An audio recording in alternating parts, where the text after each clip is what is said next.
Welcome to your go-to Detroit Pistons podcast, The Pistons Pulse, co-hosted by me, Bryce Simon of Motor City Hoops, a former D1 hooper and current teacher, husband, and father of 3 amazing kids. And I'm Omari for the second Pistons beat writer for Detroit Free Press. And of course, we're always blessed to be joined by our producer, Wes Davenport. If you are not listening to Wes and Blake Silverman on the Pin Down on the Detroit Bad Boys YouTube channel, you absolutely should be.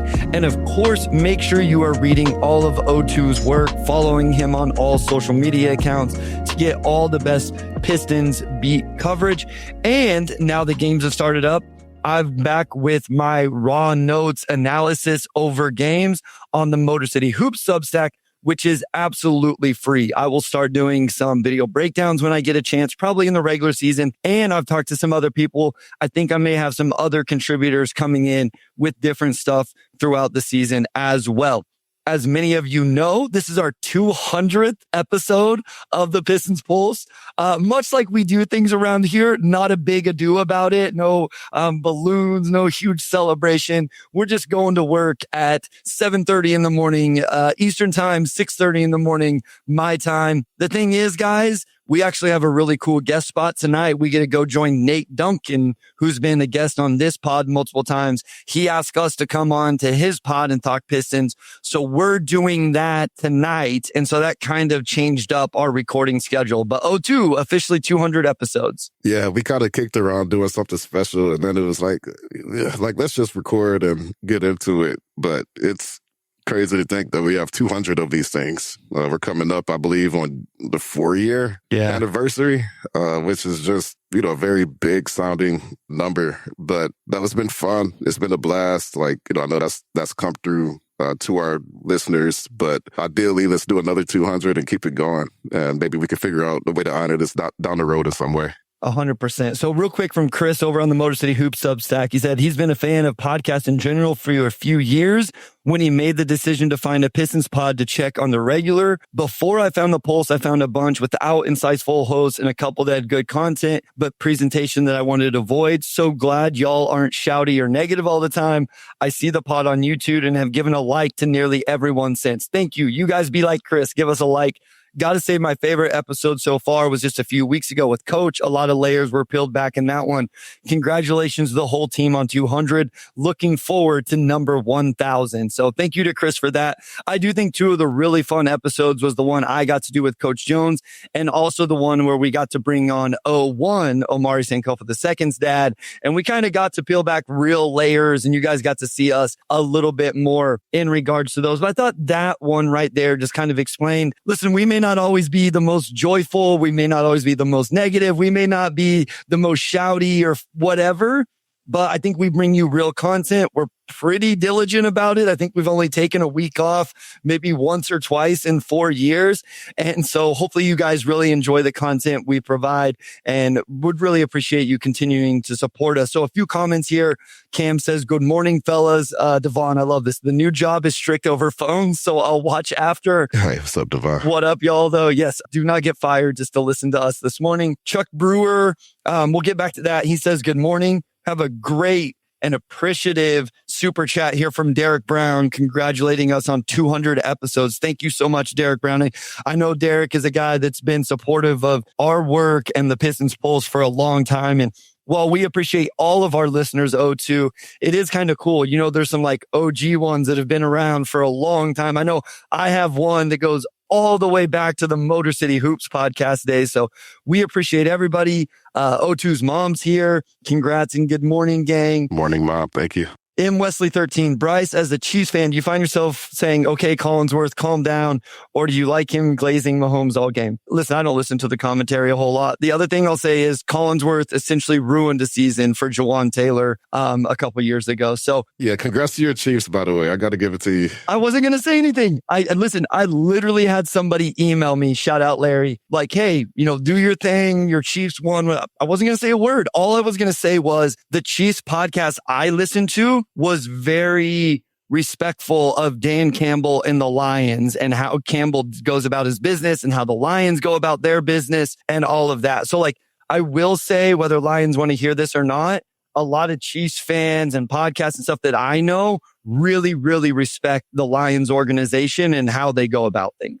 And when the Chiefs are playing the Lions, like that's one of my favorite teams to watch. Who doesn't enjoy watching Pat Mahomes? The only issue I have with the Chiefs is the way they're officiated when they play the Lions. But that's the stripes. That's not the team. I do think if they had not called back that Jared Goff touchdown, it at least would have been a little bit closer. But it's okay. It's okay. We'll see you guys in the playoffs. No, we'll see you guys at the Super Bowl. I'm sorry. I hope not. I do not want that to happen.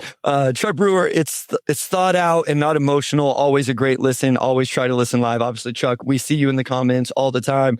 Cam says Texans are better than both. We got a lot of NFL season to play. Obviously, the Lions were beat up. I get that. The Chiefs deal with their own things. They're getting Rashee Rice back. We'll see how that changes. A lot of NFL season. Tennessee team needs that. Okay. Redford Union Hoops was looking forward to the listen live, but of course, being an administrator of a high school right now is not possible. We'll listen tonight when I cook dinner. I love it. Let us know what you're making there. But yes, we appreciate you guys trying to listen while you're doing your jobs, but we very much understand not able to do so. Let's talk basketball. That's what most people come here for. I think that's why we've made it to 200 episodes. 3 preseason games down, 0-2. We got 1 more to go on Thursday, and then we get regular season hoops coming up. Let's do the Mile High View or whatever you want to call it. Just thoughts on the 3 preseason games, and then there's some specific individual players I do want to talk about. We'll talk Cade Cunningham first, but just your overall thoughts on these 3 games thus far. Yeah, I mean, it's been very preseason, right? JB's going deep into the lineups. Like for Detroit, how about Cleveland playing their starters all the way till 3 minutes to go? I'm not taking shots at them. It's interesting how different teams handle it. Yeah, I think Moby played like 35 minutes or something like that, which is insane. But I mean, for the Pistons, it's been very preseason. Like we've seen the starters, obviously, but we've seen a lot of the two-way guys, some of the Exhibit 10 guys, some of the end of bench guys, especially in the second halves, which as far as just making like firm takeaways going into the regular season, that does make it a little bit tougher, especially with some of the injuries. But the biggest thing is just, I think, some of the individual performances. Cade obviously crushed the first halves. Like, he didn't even play the second half in that first game. And, he didn't play against Cleveland last night. Brian, I think, has had a lot of good moments. Ausar, I think it's been a bit of a mixed bag, but he's still doing a lot of the good stuff you want to see, with some flashes of some of the half-court stuff. So those guys have stood out. Like Isaiah Stewart's been like beef stew. He's been, exactly who he is, which is good to see. Not a lot of J.I. outside of that first game, so I think that's something that would be more regular season. Let's just get into that 0-2. So Cam says, doesn't feel good not seeing the starting lineup once yet. I agree with that. And then I'll go back to Chuck's original comment. Have the Pistons commented why Ivey isn't getting any run in the preseason? So I had somebody DM me this as well, 0-2. Oh, Chuck, don't do that to our guy, Killian. I actually didn't know Killian Hayes was on the Cavs. And I turned on a Cavs preseason game the other day and realized, any updates on Jaden Ivey? Like, is this just like, like we said, we've seen different guys not play. Is he dealing with some little thing? Any sort of update on J.I.? Yeah, there has been a little bit of vagueness as far as what he's dealing with. I asked JB Monday if he was dealing with any discomfort, and JB said yes, he is dealing with discomfort. And before that, kind of mentioned just bringing him along slowly, making sure he's comfortable with everything. The Pistons have their only preseason home game on Thursday, so obviously that's a potential return. If not then, I think it would be more surprising to not see him in the regular season, but we'll see. Like I said, there's been a little bit of vagueness. I'm more so looking toward like next week, a week from now, when they tip off the season in Chicago. Where is he then? And like, what kind of minute load is he playing? But yeah, there has been some vagueness, but obviously if he misses another preseason game, I think it becomes a little bit more of a big issue. YouTube user says, this is by far the best Pistons pod out there. 0-2 is great. And Bryce is my favorite NBA content creator on YouTube. Thank you, YouTube user. I've got to know what I really like is I've got to know some of these people. They'll DM me or hit me through the Substack or whatever. And as they know, I think they know, I enjoy our conversations in those capacities as well. Yeah. So any other injury stuff, as Cam says, Sasser, Caris, were some of those other ones just like, hey, this is these guys' night off and we're going to get some other guys opportunities. Obviously, we're going to talk about Daniss Jenkins. I thought maybe it was just a chance to get him into the, a starting role and a bigger role and see how he played. And we'll talk about that. Are there any other injury things you could report? Obviously, Dern was back, so that was good to see. Is there anything you can really say like, hey, this guy is kind of a concern without the vagueness you mentioned of the Jaden Ivey situation? Yeah, we'll see if they practice today and hope to get some more clarity then. But my belief is that they're just making sure guys are ready for the regular season. JB knows Caris. He's a bit more of a known commodity. You don't need to force things there. Tobias, I think, missed game 2 and then came back for game 3. And, they've just been juggling a little bit. Like I said, this Thursday, they return home and that's their last suit up for the regular season. I think between their next practice and then we'll get a lot more clarity on where guys stand going into that opener. Devon asked, do we know what's up with J.I.? We just discussed that. I know you're at work and whatever, but if you go back, a couple minutes on the stream, you'll be able to hear O2's answer on that. Okay. My big takeaway is similar to you. I think it's been handled very preseason-y. We've seen different lineups. You got me excited with your Twitter post yesterday that maybe JB was going to give us a taste of what a real rotation would look like. Maybe that's coming on Thursday, tomorrow in the final preseason game. We've seen different guys. We've seen guys in different roles. Let's go ahead and get into that. I do think, lots of times we try not to be the podcast that always talks about Cade Cunningham at the top and just, all of that. Our guy Koo showing love from work. Appreciate you, Koo. Also, one of the best Pistons podcasts out there as well. Koo does great work on his podcast, on his Substack. Make sure you're following and subscribe to his Substack. He does video breakdowns and all of that as well. So make sure you're supporting Locked On Pistons and everything Koo does as well. Chuck, I promise we're going to get to Daniss Jenkins here pretty soon. Let's start with Cade, though. You mentioned it. I'll give you the preseason stats. 2 games, 23 points on 64, 50, 91 in 19 minutes per game, 4.5 rebounds, 5 assists, 2 turnovers, 2 steals. I mean, O2, could we want to see anything else from this man? No, he came out and did what he had to do. Really, at least from my end, there's just not a whole lot to talk about. He looked like Cade. I feel like every bucket was scored in a different way. So he got to show off his bag a bit. You saw some step back threes, spin moves, just everything, right? It was everything you would want to see from him in the minutes that he played. Will he play Thursday? We'll see. But, he's Cade. Clearly he's in midseason form. I'm not sure what else he needs to show really at this point, just from a readiness standpoint, because he came out ready. So I will just quickly read some of my notes from the Substack. I want to come back to one because I want to get your thoughts on it. Ausar running transition offense allows Cade to get out and run. And we've seen him and this team in general do a little bit of the Indiana Pacers, get out and try to get transition post position, but it allows Cade to do that. He hit a floater finish. He had a pull-up 3 that looked good. The two-way impact, Omari, he fights a transition post up himself that drew an offensive foul, got a dig off the ball, creating a steal, a rotation steal off a ball screen double. I want to come back to the two-way impact as well. I am a little bit fascinated to see how much they play him off the ball in the regular season. Is this just a preseason thing where, hey, we're trying to get Ausar the ball, Daniss the ball, some of those things? Or is he going to do some of this Iverson action that he turns into a backdoor or a rip and go and those things? And then there was a pick and roll rep with Stu in the second quarter of the Bucks game where Cade was just in complete control, manipulating the defense, and Stu ended up getting a bucket. And as Koo says, we saw some movement threes coming off pin downs, saw some of Cade's versatility for the first time in a while. So you can really see, and as YouTube user, worked on his weakness. His 3-point shot looks so much better. I think a lot of that has to do with the conditioning as well. I always felt like, as you say, YouTube user, when he misses, it's flat. I would love to go track all of Cade's misses. I would venture to say of the misses, over 50% come off the front of the rim. It's not often right or left. And so if he is in better condition and he is a little bit stronger, I think that will help it. Yeah, Aruna brings up a good point. The only reason for Cade to keep playing is for other guys to play with him. I just thought he was awesome offensively. Here's what I don't think the NBA realizes enough. And if we get to our hot takes, this will really come into play.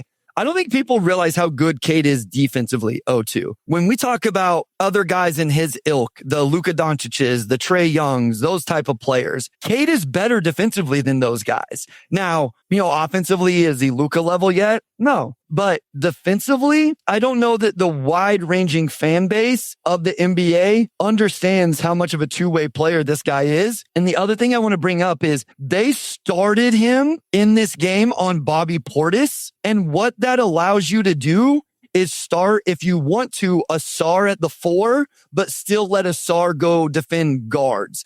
And so I found that interesting as well, because one of my biggest issues long-term with Ausar being the 4 was not being able to take the Donovan Mitchell, the Steph Curry, the whoever matchups. But if Cade has the defensive matchup versatility to go guard 4 men, that opens up that starting lineup a little more. So I just wanted to bring that up defensively because I don't think he gets talked enough about with Cade. Yeah, and they're, looking at ways, going back to your point earlier about, Ausar handling the ball a little bit more, the guys handling the ball, and, Cade coming off his second actions or, finding which way to attack in transition. They do want to bring all of that into the regular season. It's not really about getting the ball out of Cade's hands, but just making the offense more dynamic. And if there's one thing Cade hasn't had, through his coming up on 5 seasons, it's like opportunities to be like that second guy, right? And that's not, uncommon for a superstar in today's age to be part of those types of actions. Like a lot of teams now have 2 stars, and obviously those guys are going to find ways to make it easier for each other. So they're going to continue to have Ausar push the ball in transition, find opportunities in half court. We may see Cade come off some more pin downs, get some of those, cuts or transition buckets or whatever it may be. Like, Cade's easily had one of the hardest shot night in the league since he came in. So that's, to me, that's really what it's about, right? Cade shouldn't have to work hard for every single bucket he gets. We have enough talent, we have enough ball handling and athleticism elsewhere to create some of those easy opportunities that he hasn't been getting. And then you mentioned defensively too. Cade could be a really good defender. I think he has another gear he can get to. And he's big, right? He's 6'6" with a really big wingspan. So, he's closer to a wing in size than, I guess, a quote-unquote guard. You could probably put him on the Bobby Portis's for a bit and feel pretty good about it, especially if that allows a guy like Ausar, now to, check somebody else, one of their primary ball handlers, which is where you need him. Really it's just other guys' roles expanding when Cade is on the floor, but, just with the expectation that this will help Cade in the long run as well. All right, we're going to go to short break. When we come back, I want to talk real quick about Tobias Harris. We'll talk Tobias Harris. He had quite a few minutes in yesterday's game. It was a little rough to start, and then he got it going. That can be a little shorter conversation, and then we'll get into some more of the young guys. So we'll get into Tobias Harris right after this.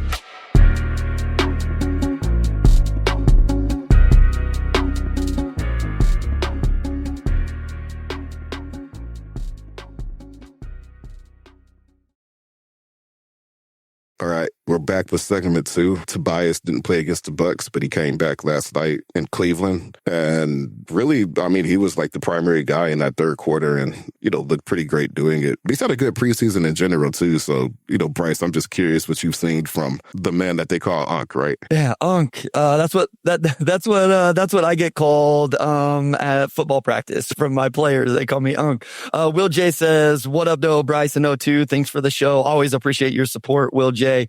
Tobias, year 15 playing preseason games, pure hooper. That's what I thought.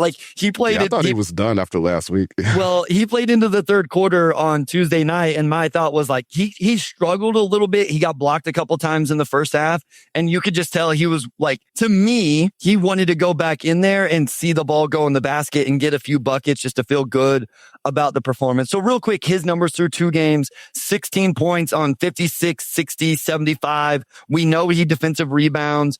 We even saw some of the defensive stuff where he has those active hands and is able to do that. I will say this, O2. I think he's moving well. We wouldn't describe Tobias Harris as the most athletic dude in the NBA, especially in year 15, to Koo's point. But I think he took Mobley off the bounce a couple times. Now, did Mobley come back and get him because Mobley's a DPOY candidate? Sure. But just seeing his ability to attack off the bounce, look like his movement, I don't want to say fluid because I don't think that's the right word. I just think he's moving well.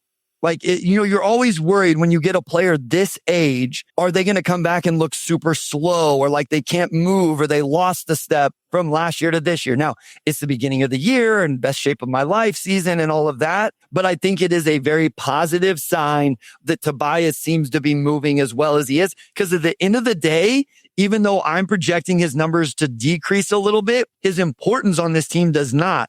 Because I think we would all agree right now, he's the only true quote unquote 4-man in terms of body type. Now, can Ausar play the 4? Sure. Can Ron Holland play the 4? Sure. Could we go Isaiah Stewart at the 4, especially if he keeps shooting threes for limited minutes? Sure. But when you just look at like body types outside of probably Bobby Klintman, I think Tobias is the only body type that really fits that mold of what you immediately think of 4-man, at least for me. I shouldn't put words in other people's mouths. No, but he definitely fits the 4 archetype. I think the most out of anybody on this team. And that's what I was going to say too. It's just that he's moving well. Like they call him Unc. Like obviously he's like the vet on his team. But even so, he's in year 15. And like that's like a pretty big number. It's different in today's league because you have guys in like year 23 and, Chris Paul's in 20 or 21 or something now. So it's just different from a longevity standpoint. This is year 15 for Tobias, and that's really it. Like he is moving well. He's fluid. Like players he has a strength advantage over. Like, you're seeing him take those mismatches. And like Cade, I just think he's in mid-season form. He's not a guy that really has anything to prove or anything to show at this point. I'm curious if he plays at home Thursday, but that's what you want to see from Tobias and for him to, especially take charge last night when they were shorthanded. That's everything you want from him this season. And if he gives you what he gave you last year, then, obviously that's a really good scenario to be in. All right, so here's my pitch to JB. O2, I'm not going to have you ask this question because that would be rude of me. Here's all I'm going to ask you to do. At the presser today after practice, go tell JB to turn on the Pistons pulse at 23 minutes and 30 seconds, and Bryce is going to make his pitch for JB to play his normal regular season rotation for the first half on Thursday night. That's what I would like. That is my request of you and JB Bickerstaff. I want to talk Daniss Jenkins. Daniss Jenkins. Okay, so I want to be very fair. Sorry, Pistons. Trey Mann is currently my favorite player in the NBA. Because he's bringing back the long baggy shorts, which is the way basketball should be played. It was the way I played it, and it just looks cooler, quite frankly. Trey Mann, shout out you. If you want to be a Piston, I would love it because you're my favorite player in the league right now. Daniss Jenkins is making the argument to be my second favorite player. I don't know. Like I usually don't get quote unquote attached to these players. Like I just analyze and talk about them. I feel like I love Daniss Jenkins, man. Like this dude can hoop. He in 3 preseason games, just under 12 points, 50, 50, 75. Obviously not a big time rebounder, over 4 assists. We did see some of the turnover stuff last night. We know he can defend. We know he can navigate ball screens. Like I find myself going like, why is this dude not just a backup point guard in this league? At least in the regular season. I don't know. I think Daniss Jenkins is good, man. Where are you at on Daniss? Yeah, every single time we've seen him, since Summer League, like he's really, really brought it. Like he plays with so much spirit and energy, which I think rubs off with his teammates. And he's always making plays. Like, he had some really nice passes early last night. And I think about that deep 3-pointer at the buzzer, which I think gave the Pistons the lead for the first time since pretty early in the game.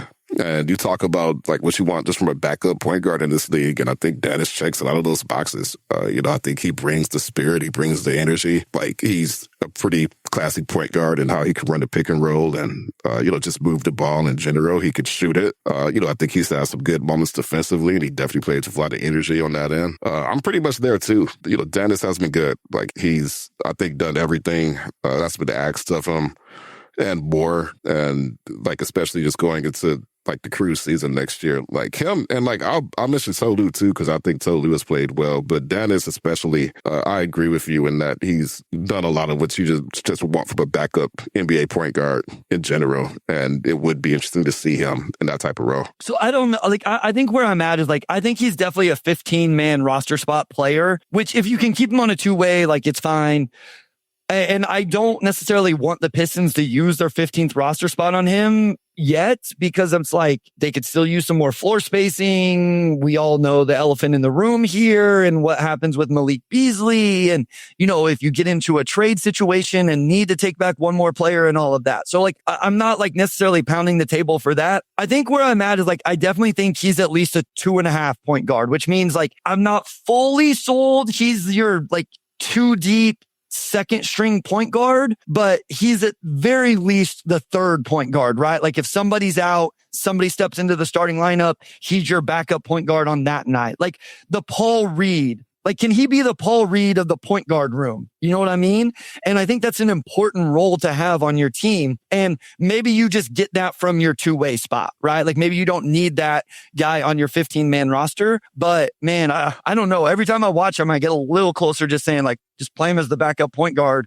As Arthur says here, Chuck says 100% agree. I think I'm a little bit more like the Paul Reed role for the center rotation is what I think Daniss can be for the point guard rotation. I will say we always try to be fair here. We did see some turnover issues last night in that bigger role where he started a game. Cleveland was kind of playing their dudes all night for the most. I mean, that is Cleveland's, I think, start of the season rotation because the guys that weren't playing are hurt. Like that's why they weren't playing. And so I think that's what you're going to see from the Cavs. And so going against that level, and maybe it's just a learning experience, but it would be something to watch if he starts to get these opportunities. I don't know. I'm just very high on Daniss Jenkins. Let's talk Ron Holland. I'm just going down by points per game, guys. So if you're like, why have they not talked about Ausar yet? I'm trying to keep it. This is just how it's organized for me. Ron Holland, 0-2, all 3 games, 20 minutes a game, 9 points, 33% from 3 on 3 attempts. Like some people may like scoff at that being a positive, but we've seen a little bit. 2 rebounds, 2 assists, 2.5 turnovers. Last night, man, was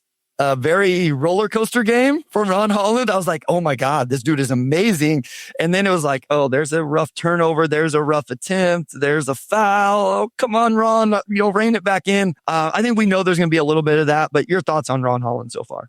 Yeah, I think I made the prediction that he is around 34% from 3, and like his shot looks good. Yes. And he's been aggressive with it. And to me, again, we're talking about smaller sample sizes through preseason and summer league, but it looks like something that's sustainable for him. And like, I do think there's a pretty big difference between being a 34% shooter and a 24% shooter, which is what he was last season. So that's been really good to see. Last night, he really came in with a lot of energy. Like he immediately scored 9 points in a row. And I thought gave the offense a little bit of bite and aggressiveness after like a really sloppy start.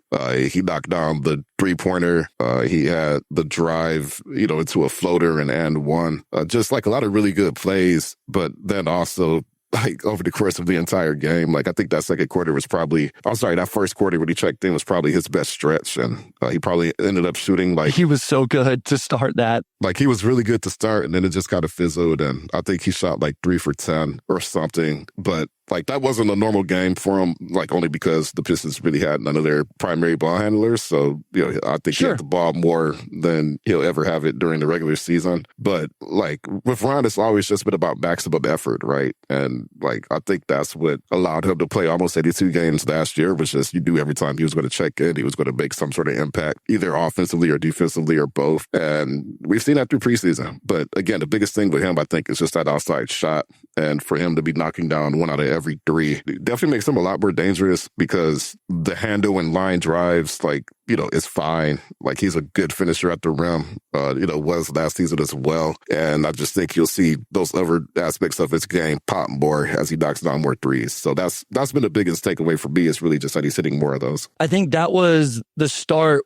of the minutes for him. Was what was so exciting was he gets a catch and shoot corner 3, knocks it down. And then I think it was the very next possession, maybe a couple possessions later, he has the baseline drive and bucket out of the corner. And it's like, okay, you can see the vision beyond just playing in transition of being this corner weak side player that catches, shoots, knocks down 3s, and then does it enough that he gets hard closeouts. And then defenders can't defend both. They're not going to stay with him off that. And then we saw enough passing between summer league and even some in the preseason where it's like, okay, if he breaks down the defense, we can trust Ron to make the right decisions. It's just whenever he starts getting asked to do a little bit too much. So I'm very encouraged by what we saw. And the other thing I'm interested to see, and I made this note in my, post-game notes and analysis, was what kind of whistle does Ron Holland get? Because I think that's going to determine a lot of nights. How many times does he drive in there aggressively and get a foul call and get to the free throw line? And how many times does he drive in there, doesn't get the call, and then it ends up being a turnover, a jump ball, with 0% shot attempt because, he gets tied up and the ball gets loose and whatever. So I think the whistle is going to be important for Ron Holland. And I'm a little nervous, O2, that being a second year player that really hasn't fully established himself yet, it's going to be a frustrating year at times on some of those drives where he's not going to get the calls that he wants or maybe even should get. And then some of those drives are going to end up looking somewhat rough. Let's go to Isaiah Stewart next. 15 and a half minutes a game. He's played in all 3 preseason games, which is good, right? Coming off an injury to Isaiah Stewart last season, just under 9 points, 56% from the field, 50% from the 3-point line. We've seen the 3-pointer come back a little bit. 3 rebounds. We know the box score stats aren't, something crazy for Stu because he's never ever going to play huge minutes. There was a stat on the broadcast last night. I don't remember how many ever blocks Stu had last year was the most in like 4 or 5 seasons for a player 6'8" and under. And I was like, that was total blocks. And we know Stu doesn't play a ton of minutes. Could you imagine what that would look like if he was a 30-minute a game guy? So your thoughts on Isaiah Stewart, and maybe specifically O2, we know what he is on the defensive end, maybe specifically offensively, the 3-point jumper looking like it's potentially coming back. Yeah, I mean, defensively, he's been Stu, which is what you want to see, especially coming off the injury he had that, made him miss most of the playoffs. But yeah, for me, it's more so offensively, and that's just the 3-ball being back.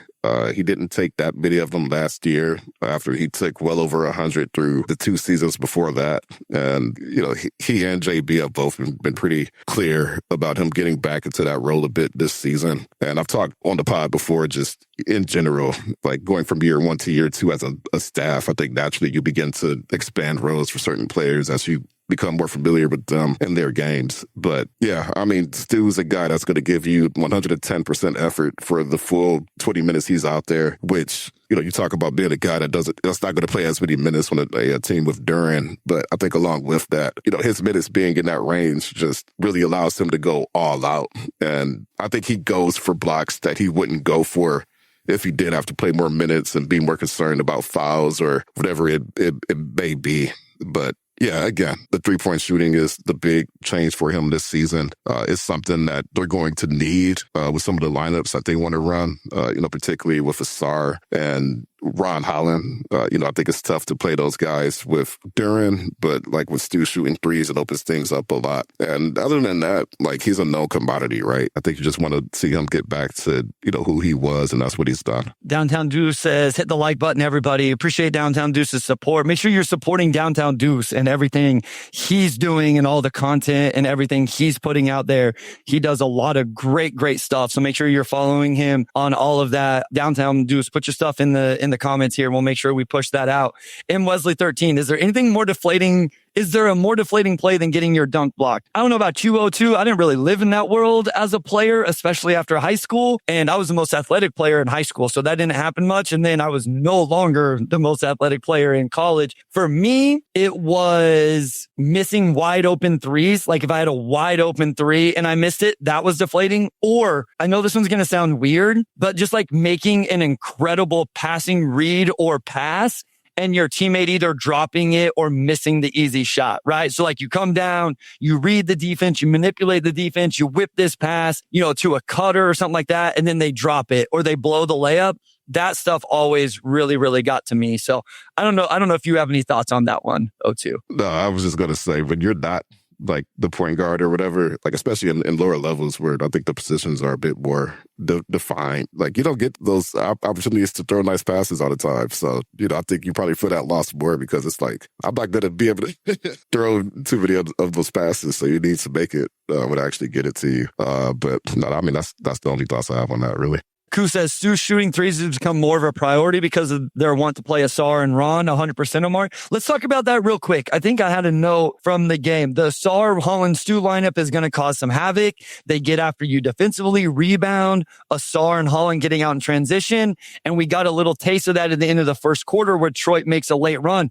It seemed like they dominated the possession battle at the end of the first quarter. It was like the action just stayed on one end of the court. I think they got out in transition. Maybe Ausar got to the free throw line. Stu created an offense. Maybe someone was at the free throw line. One of them created an offensive rebound and then another one. And then they got another steal. It's just like, I don't know, man. I'm kind of here for those three guys because they're just going to get after you. And I think in a regular season, especially, the energy of that group and the pace and the way they play could surprise some teams and maybe flip a few games here and there where maybe the energy level is low or, you're on the road, in the northern, to a northern team and it's winter and it's cold, whatever. You need that every once in a while. And I think that lineup, that trio has the chance to flip some regular season games that will matter in terms of seeding for this team.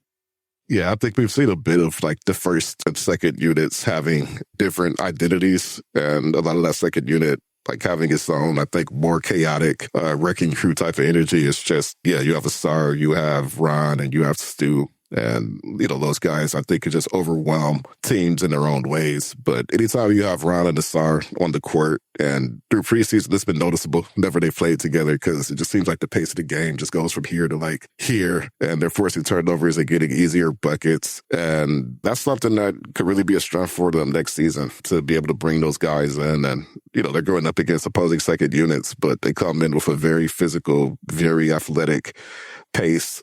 I think they're unique in the sense that you have a floor spacing five and then two wings who, may not be spacers, but could do a little bit of everything else. Like Ausar, obviously, is unique in his own way. I want to see that group with like J.I. or, like just maybe some different combinations at point guard just to see how that looks. Cause I think you could just imagine J.I. out there with some of the other guys and the speed goes up even higher, right? But that's a really good advantage and just a strength for this team overall is that like you could put those guys in and that they're going to make their imprint on the game, like regardless of the shooting, because they're going to make it tough for teams defensively, and that's what they need from that. Daniss Jenkins. All right, let's go to break. When we come back, we'll talk some Ausar Thompson.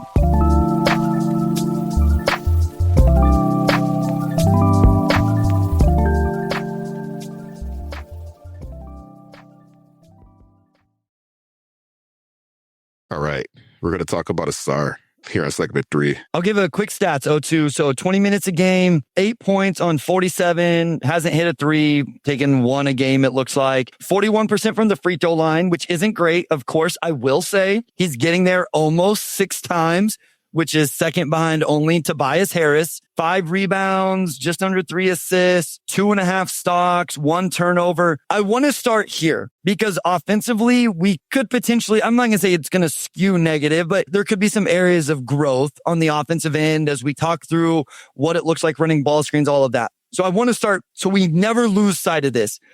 This dude is awesome defensively. He showed it on the first play of the game. Cleveland tries to run an action to start the game. Ausar recognizes it, blows up the action with his help, and then steals the ball because as he recovers because he's so active with his hands. He had another great defensive play with a left-handed transition block. I just want to say and start there.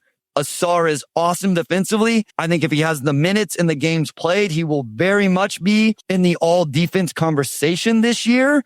And I want to make sure we start there because if the offense does end up being a little bit of room to grow or whatever, I want to make sure we start with the fact that we understand and acknowledge the impact this man brings specifically on the defensive end every second he's on the court. I also want to say, and I wrote this a couple of weeks ago, I think, when I made predictions for the season, but he averaged 1.7 steals per game in 23 minutes last year. If he's playing 30 plus minutes, there's a very real chance that the only player in the league who has more steals than him is Dyson Daniels. And that's because Dyson is just like a historically, great player at forcing steals. But like Ausar is really not that far behind at all.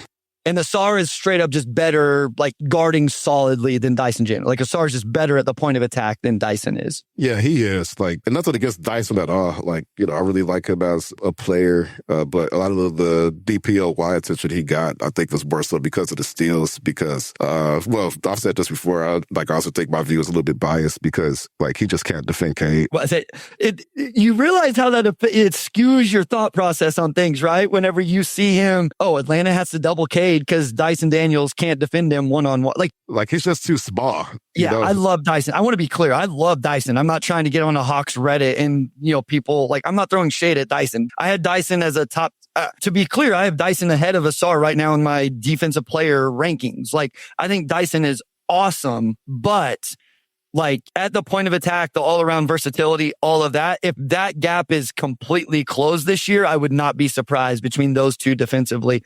I think Dyson is underrated offensively, but that's a different conversation. So continue with Ausar. Yeah, for sure. But Ausar, just his ability to map the court. And he's also got that, like, again, he could diagnose plays and he knows where he needs to be. And like, he can see the next play developing as it's happening. But like, I think what separates them, because a lot of great defenders could do that, but a lot of great defenders don't have just like Ausar's ability to move. Like, I would say he might be one of the fastest players, just not necessarily full sprint, but just how he gets around the court, even in half court sets. Like, it's almost like he floats and, it's like you blink and, he may go rotate from one corner to the opposite. He moves so fluidly and decisively on defense that's always going to be something that's really tough for opposing teams to handle because, again, you're, combining a really, really sharp defensive mind with a physical toolkit that probably only his brother also has. So, like, that's been great to see from him. I know we're going to talk about his offense, and that's been more of a mixed bag, but defensively, like, he's been exactly who he's been. And yeah, with him playing more minutes, like some of those defensive stats are going to be crazy. Like not just the steals, but the blocks too. Like he's going to be one of the stock leaders next season for sure. Jake Desane says, finally caught a live podcast. Great start to a Wednesday. Appreciate you joining. Again, all of you, thank you so much. Hit the like, hit the subscribe, continue to support the pod any way you can, as well as reading Omari's work on the Free Press. Go subscribe to the Motor City Hoops Substack where there's all sorts of content coming out over there, especially with the season now getting started. Next week, one more preseason game. Talking Ausar, Thompson, let's go to the offense. Listen, I also don't want it to get lost. I want to be clear again. We said this last week. I like what they're doing. I like the idea of putting the ball in his hands and finding out how far he can take this. I think that's good. I think it's a smart process. I even think it should continue into the season. Now, you have to be careful. If the results aren't super positive, you can't let it cost you too many games. I mean, that is the space the Pistons are in now where, yes, you still want to collect data and grow and all of that stuff, but you are also in a situation where you're, competing for ideally playoff position and all of that. I also want to say, like, he is still really good in transition. So eventually we want to talk about like the half court offense, operating ball screen, stuff like that. I have no problem ever putting the ball in his hands in transition, even with Cade on the floor, right? Let Cade run, get him some catch and shoot threes, get him those transition post ups, all of that.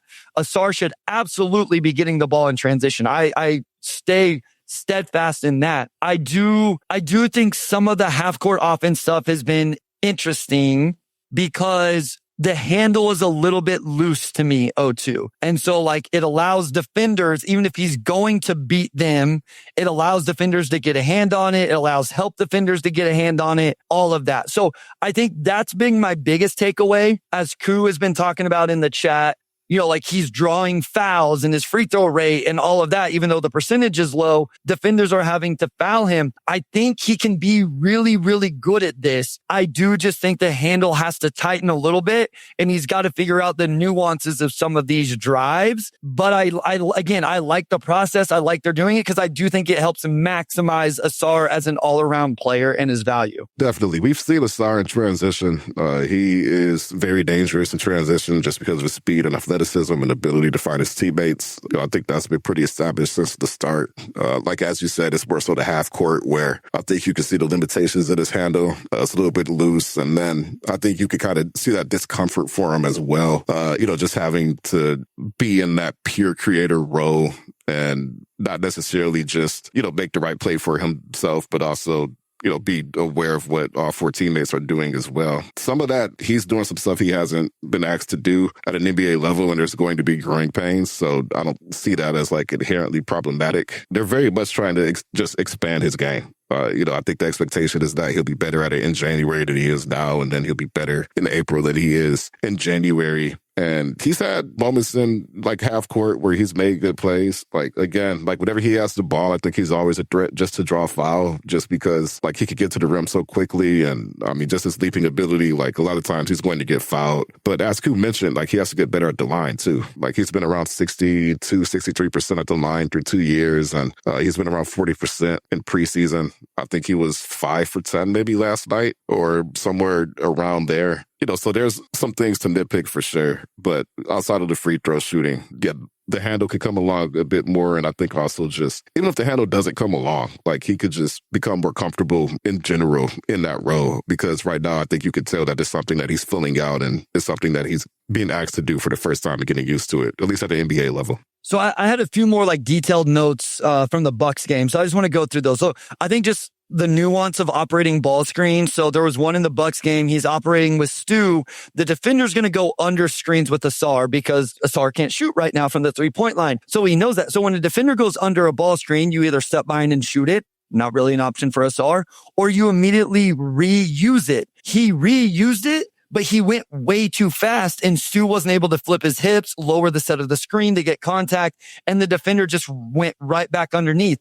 It's those little things that he will just learn, right? Because as you've mentioned before on the pod, he watches film. So I'm sure he's already watched that rep, learn from it, and will do it better the next time. But it does kind of take game reps to figure that stuff out. How are teams going to defend me? What is the pace? Do I have to slow down? You can't always just be going full speed. But to the positives, started, I think, gotten the ball in his hand to start offense the first 3 possessions. This was of the game. Pressured the paint on 2. In that Bucks game, he had a bump, what I called like the little bump, that literally just made the defender like move him completely out of the way. And so like that physicality he can play with. And the nuance of that is how much can I bump? When can I bump? All of that. While I am nervous about the handle being loose, because I do think that limits it for at least till he clears that up, there are a lot of other things that are very positive in terms of just go get paint touches, Ausar. Just touch the paint and then make the right decision. I still would love to see him really lean into the 8 to 12 foot, jump higher than you, mid-range, that's short mid-range jump shot, whatever we want to call it. I think that could be really, really good. So yeah, so Downtown Zeus says it feels like they're seeing what he's capable of so that in a pinch when needed, they can potentially go to that. But with Cade and Jaden available, I personally hope we don't see it too often. Yeah, no, that's good. Ku says he's also shown a much better feel to sell contact and draw fouls, which is good to see. He had a great deceleration and finish, I think, in the game last night. I am with Deuce a little bit here where, I mean, I would still like to see J.I., operate with the ball in his hand some in a second unit situation without Cade. But there are going to be games where Cade doesn't play, J.I. doesn't play, minutes, obviously, where you need another guy to kind of operate. And if Ausar can do that, again, it just ups his overall value. So we'll continue to see. We'll see what it looks like going into the regular season. O2, is there anybody? I know we finally saw Jalen Duren. Chaz Lanier, I think, has played close to the most minutes on the team outside of Daniss and Duncan Robinson, has played in all 3 games. Anybody else you really want to... I saw Javonte Green was mentioned earlier. I mentioned in my notes, I think Javonte Green, similar to what we're talking about with like Paul Reed and Daniss Jenkins, I think he's a fine, not in your too deep rotation wing. If he's just playing, whenever guys are hurt or foul trouble or something like that for short minutes. We've only seen Caris LeVert 1 game. Any thoughts on any of the other guys before we finish off with a few hot takes? No, I think there's a comment earlier about Duncan underwhelming a little bit. Like, I think they're figuring out some field things with him, just his rhythm as a shooter, where he likes to ball, like all that stuff. I do think he's just as good of a shooter as Malik Beasley, but I think along with that, like there's always just going to be a filling out process with any guy who's taking spot up threes, just figuring out how they like to get the ball. So I feel like there's been some filling out stuff there.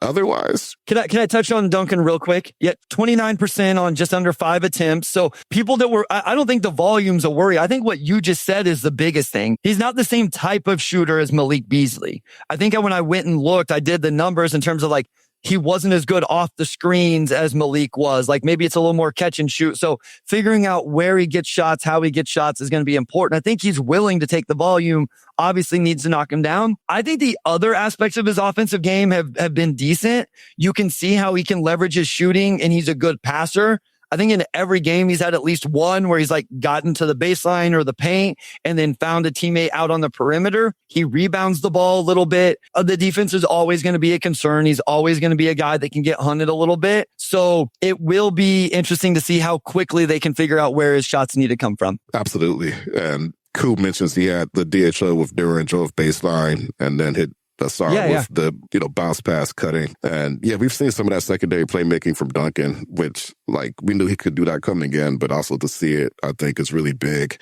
I've mentioned this before, but I'd be curious if Duncan ends up becoming like really, really up there in minutes just because he does a lot of stuff that you're not getting from elsewhere. Yeah. And then outside of Duncan, somebody mentioned Kobe Jones. I did like him in that draft. He made his debut last night, only played 8 or 9 minutes. I think he knocked down a 3-pointer. Looking at the stats now. Yeah, he did knock down a 3-pointer and he got to the line. So we haven't seen a lot of him. But like Kobe Jones, he's on a 2-way with this team. His draft profile was pretty strong a couple of years ago. That's just a TBD. I don't know how much we'll see him this season, but like I did like him in that draft and he did make his debut last night. So, I'm wondering if eventually he's able to show what he can do. Yep. As Cam says, Koo has great breakdowns too. Of course, you guys should definitely be subscribed to Koo's Substack and taking in all of his content. Arthur says, impressed with Duncan's hustle. He's beginning to lose balls. Yeah, I think he does the little things better than maybe what you would expect for a guy who's just labeled as a floor spacer and a shooter. We were going to do some hot takes, breaking down the preseason, as it tends to do, ends up taking most of the episode. Are there any you want to get off your chest? The only one I really wanted to do was Cade, which is my hot take is Cade ends up first team all NBA and known as the best American-born player in the NBA by the end of the season. I don't even know how hot of a take that is, but I know this has been a conversation recently, like with Tatum out and all of that, who's the best American-born player in the league. I just think by the end of this regular season, that will be Cade. So right now, Jokic, Giannis, SGA, Luka are kind of looked as the top 4 guys in terms of like MVP preseason, all of that. And the debate really comes down to who's the 5th guy. And it's a lot of Anthony Edwards and Wemby and, a lot of guys much deserved, injuries or otherwise. Like that would be my hot take is that Cade Cunningham ends up first team all NBA, top 5 in MVP voting, and, is looked at as the best American born player in the league. Yeah, I agree with all that for the most part. Like, I think he has a chance to be top 5 in MVP voting. Absolutely. Conversation for best American-born player with Tatum out. I think he'll be right in that conversation, probably top 2 or 3 guys next year. Could definitely see first or second team all NBA. Just like there's like the guard position is just so deep. And if the Hawks have a good year, then Trey, maybe in like conversations. So I don't put as much stock into first, second, third team just because every year I feel like there's more talent than spots available, essentially. So I don't necessarily see it as a knock if a guy ends up third instead of second. But other than that, like I would say, like I think Duncan, I think he will also hit 300 3-pointers. I think he is just as good of a shooter as Malik Beasley is, like career 40% or whatever it may be. And I looked it up. During that COVID season, he was on pace to hit 300 3-pointers. And I think he finished with like 270 or something like that. And obviously that season ended early and, you lost maybe the last, 15 games or so. But I don't know how hot of a take that is. But like, I think the Pistons could have back-to-back, players make 300 threes, especially with THJ out. Like, there's just a lot of shots available that are going to go to Duncan. Yeah, no, I mean, I love it. Koo's hot take is starting lineup changes by January. Love that. I'm kind of glad we didn't get into this because I was like truly going to go like hot takes.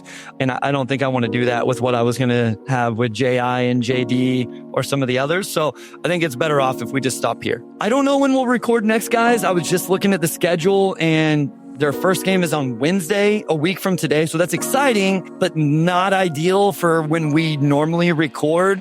So we'll have to figure out if we're going to go another one before the regular season starts, or maybe change our normal recording and do something different. Yaku, you can text me and I'll give you my thoughts, but not here. So we'll let you guys know. Okay. Chuck says, so Thursday morning, like that's honestly probably potential. What we end up doing is that may end up being what it is. Ku says, good stuff, guys. Always love listening. Appreciate you. Thank you, everybody. Again, 200 episodes today. We're very proud. We appreciate all of you.